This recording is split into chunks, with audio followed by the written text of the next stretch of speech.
Avant de devenir une légende mondiale, avant les tapis rouges, avant Hollywood et les millions de fans à travers le monde, Jackie Chan était déjà un immense talent. Mais il y avait un problème. Un problème invisible, silencieux, mais terriblement puissant.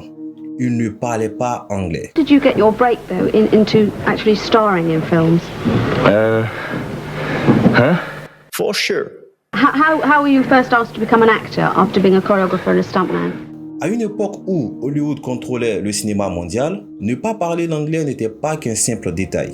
C'était une barrière capable de fermer des portes, d'effacer un talent et de briser une carrière internationale. Aujourd'hui, je ne vais pas te raconter la version glamour que tout le monde connaît, je vais te raconter la vraie histoire de Jackie Chan. L'histoire de ses échecs, de ses humiliations et du moment précis où l'anglais est devenu la clé qui a changé son destin. Et c'est surtout aussi une histoire qui va te faire réfléchir à toutes les opportunités qu'on peut perdre lorsqu'on décide d'attendre le bon moment pour apprendre à parler l'anglais. Cette histoire n'est pas seulement celle d'un acteur. C'est une leçon puissante pour tous ceux qui rêvent d'une carrière internationale, mais qui repoussent encore l'apprentissage de l'anglais. Ça peut être aussi l'allemand, l'espagnol ou même une formation. Bienvenue sur Anglais sans barrière, moi c'est Donald. Sur cette chaîne, j'aide les francophones à apprendre à parler l'anglais à travers différentes méthodes simples et efficaces, accessibles et gratuites, qui m'ont permis moi d'apprendre l'anglais. Et aussi je vous partage des histoires vraies, histoire de vous inspirer et vous motiver à apprendre l'anglais. Alors sur ce, installez-vous confortablement, nous allons commencer.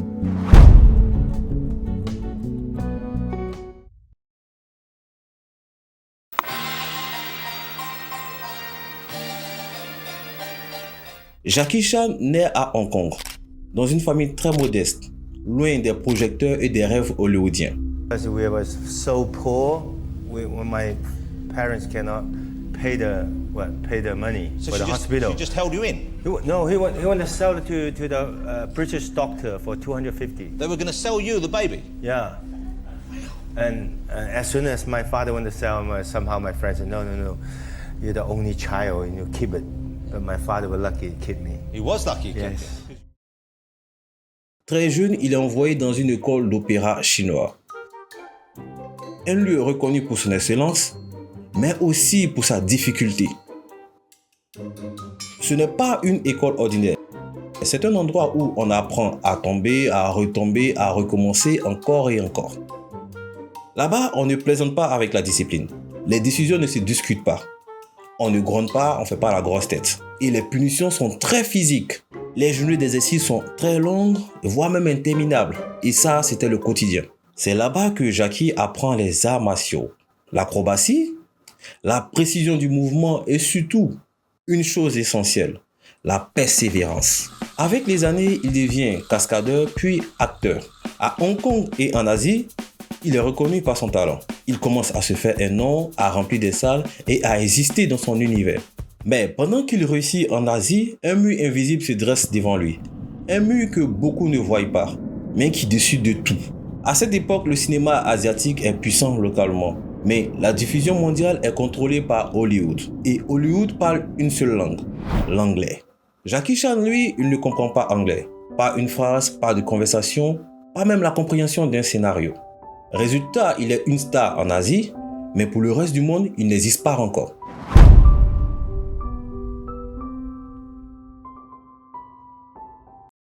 À la fin des années 70, après la disparition tragique de Bruce Lee, Hollywood est à la recherche d'un nouveau Bruce Lee. Pourquoi à la recherche d'un nouveau Bruce Lee? Alors, laissez-moi vous remettre les choses dans leur contexte très rapidement. Pour ceux qui ne le savent pas, Bruce Lee est né et a grandi aux États-Unis. Ayant des parents chinois, il a bénéficié des deux cultures. L'éducation chinoise d'un côté où il apprend tout ce qui va avec les arts martiaux, le kung-fu, et d'un autre côté aussi, il y a l'anglais. Il parle couramment l'anglais et il comprend la culture américaine. Alors, ce cocktail fait de lui l'acteur parfait pour Hollywood, le moment où le kung-fu est très à la mode. Mais malheureusement, les choses vont très vite se stopper car le 20 juillet 1973, Bruce Lee décède tragiquement à Hong Kong à seulement à l'âge de 32 ans. Selon les documents officiels, les autopsies ont révélé que son cerveau avait augmenté en volume de 12% chose qui empêchait ses organes vitaux de fonctionner normalement. Alors pour ceux qui ne le savent pas, sachez que la mort de Bruce Lee n'était pas une blessure physique, ni un assassinat, ni encore moins un complot hollywoodien. En plus, la mort de Bruce Lee a laissé un énorme vide et une grosse perte aux maisons de production hollywoodiennes. Vous comprenez que les théories du complot et autres ne tiennent pas trop la route. Et c'est suite à cette perte que Hollywood va se lancer dans une quête du nouveau Bruce Lee. Et très rapidement, leur regard va se tourner vers Jackie Chan qui avait également aussi les mêmes caractéristiques et les mêmes talents que Bruce Lee à l'époque. Hollywood lui donne sa chance. Mais très vite sur les plateaux américains, la réalité le frappe brutalement. Ce monde ne fonctionne pas comme ce qu'il connaît. Sur les plateaux de tournage, Jackie ne comprend pas les consignes. Il ne comprend ni les dialogues, ni les blagues, ni les intentions derrière les scènes.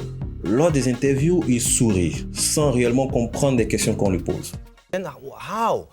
What can I do? Usually American people just speak very fast. Right. And there's much the way to learn it.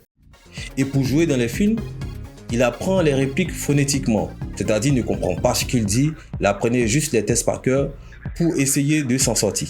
Plus tard, il dira « Je me sentais stupide, pas parce que je l'étais, mais parce que je ne parlais pas leur langue. » Les films ne rencontrent pas les succès espérés. Hollywood se détourne de lui, non, pas parce qu'il manque de talent, mais parce qu'il n'arrive pas à communiquer. Et c'est à ce moment-là que Jackie comprend une vérité fondamentale. Dans un monde globalisé, le talent seul ne suffit pas. Sans la langue, tu n'as pas de voix.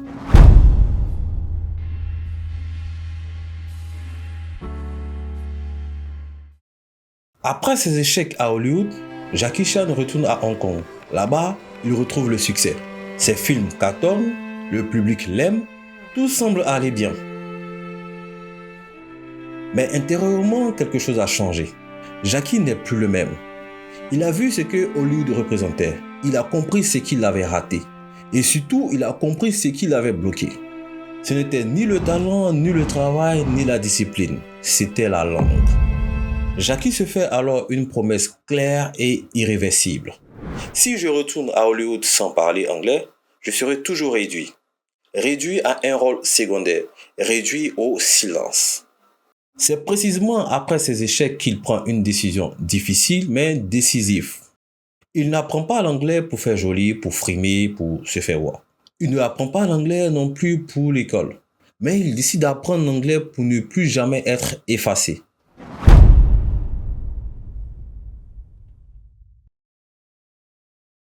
Il faut se rappeler du contexte. À cette époque, apprendre une langue n'avait rien à voir avec aujourd'hui. À cette époque, il n'y avait ni Internet, ni YouTube, ni application, ni du contenu accessible comme aujourd'hui. Jackie Chan apprend l'anglais avec les moyens du bord. And did you study it in school or you just learned it as an adult? No, I learned from TV. From TV? Yeah, from TV. That's right. And American movies, and just American songs. Yeah. I like to, because like, hello, ladies, you are always on my mind, you are always on my mind. You know, I learned from... Il regarde la télévision américaine tous les jours. Il écoute la radio, même sans comprendre. Il répète les phrases encore et encore jusqu'à ce qu'elles deviennent familières. Il accepte de faire des erreurs. Il accepte de parler avec un accent. Il accepte de ne pas être parfait au début. Parce qu'il a compris une chose essentielle. Repousser, c'est perdre le temps.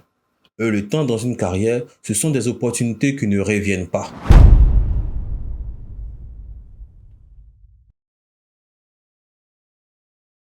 Nous sommes dans les années 90. Jackie Chan a compris que remettre à plus tard lui avait déjà coûté trop cher. Jackie ne parle pas parfaitement anglais. Il a encore un accent. Il fait encore des erreurs. Mais désormais, il parle suffisamment. Suffisamment pour pouvoir lire un script. Suffisamment pour jouer avec intention. Suffisamment pour échanger avec les réalisateurs. Suffisamment pour pouvoir faire des interviews et exister médiatiquement. Rumble in the Bronx, 1995. Jackie Chan.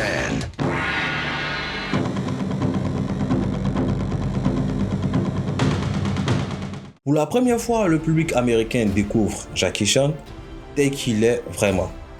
Pas doublé, pas effacé, il est présent, compréhensible et visible. Puis vient le tournant décisif. Rush Hour. Not being able to speak is not the same as not speaking. You seem as if you like to talk. I like to let people talk who like to talk. It makes it easier to find out how full of shit they are. Succès mondial. Jackie Chan devient une star internationale. Son accent, autrefois un handicap, devient un atout. Son anglais imparfait devient une signature. Son identité devient unique. Il n'est plus seulement un acteur asiatique. Il devient une légende du cinéma, une icône planétaire.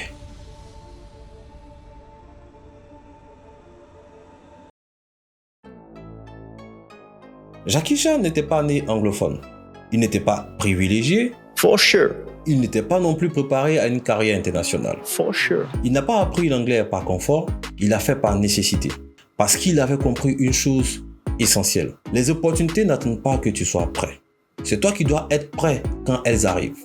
Et aujourd'hui, la situation est totalement différente. On ne va pas se mentir.